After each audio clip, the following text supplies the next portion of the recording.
Breaking first, भारतीय नौसेना की ताकत में आज और इजाफा होने वाला है। इंडियन नेवी को आज दो नए युद्धपोत आईएनएस उदयगिरी और आईएनएस हिमगिरी यहां पर मिलने जा रहे हैं। विशाखापट्टनम में रक्षा मंत्री राजनाथ सिंह आज उदयगिरी और हिमगिरी दोनों वॉरशिप को आधिकारिक तौर पर नौसेना में शामिल करेंगे। रक्षा मंत्रालय के मुताबिक ये दोनों युद्धपोत प्रोजेक्ट 17A के तहत बनाए गए हैं। इन्हें इस तरह डिजाइन किया जाता है कि ये दुश्मन के रडार, इंफ्रारेड और ध्वनि सेंसर से बच सके। दोनों युद्धपोतों की तैनाती से इंडो पैसिफिक इलाके में नौसेना की जो ताकत है और ज्यादा बढ़ेगी। आईएनएस हिमगिरी को कोलकाता के garden rich ship builders and engineers ने यहां पर बनाया है और इसका नाम पुराने आईएनएस हिमगिरी से लिया गया है। तो वहीं आईएनएस उदयगिरी को मुंबई के Mazagon Dock Shipbuilders Limited ने यहां पर बनाया है और इसका नाम आंध्र प्रदेश की उदयगिरी पर्वत श्रृंखला के नाम पर रखा गया है, जो सिर्फ 37 महीने में बना है।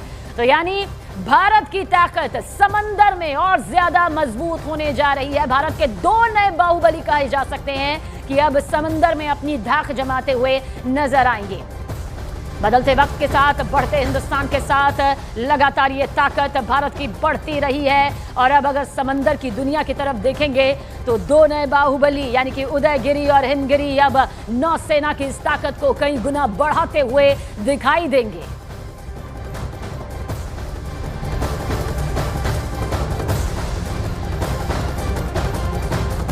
और अब आप समझिए, ये ताकत वो ताकत है जो ये बताने के लिए काफी है कि आगे बढ़ता हिंदुस्तान किस तरह से अपनी धाक हर मोर्चे पर और ज्यादा मजबूत करता रहा है। और एक सबसे ताकतवर तस्वीर आज नजर आने वाली है।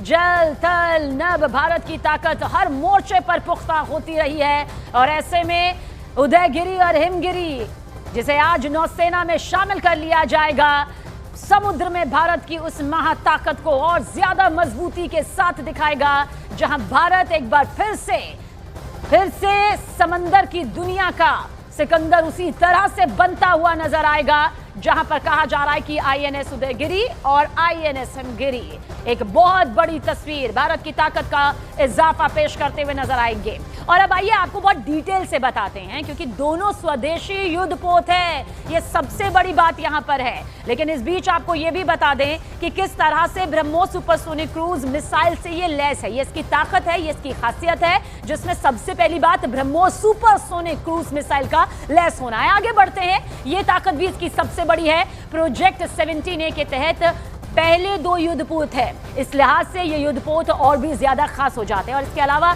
आपको ये भी बता दें कि ये दुश्मन के रेडार पर नजर नहीं आएंगे, यानी कि कुछ ऐसी इनकी पूरी प्लानिंग की गई है, पूरा ये प्रोजेक्ट यहाँ पर है जो कि दुश्मन के रेडार पर नजर ही नहीं आएंगे। आगे बढ़ते हैं, सबमरीन वॉरफेयर में महारत हासिल है इसे।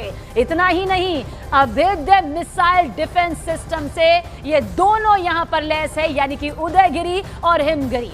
अब इसकी रेंज समझ लीजिए, 10,000 जो किलोमीटर है ये इसकी रेंज है, यानी कि रेंज का दायरा देखिए कितना बड़ा है। रफ्तार यहाँ पर 52 किलोमीटर प्रति घंटे से ज्यादा इसकी नजर आएगी और साथ ही सी किंग हेलीकॉप्टर ले जाने में ये पूरी तरह से सक्षम है। तो ये खासियत है समंदर के बाहुबली आईएनएस उदयगिरी और हिमगिरी की।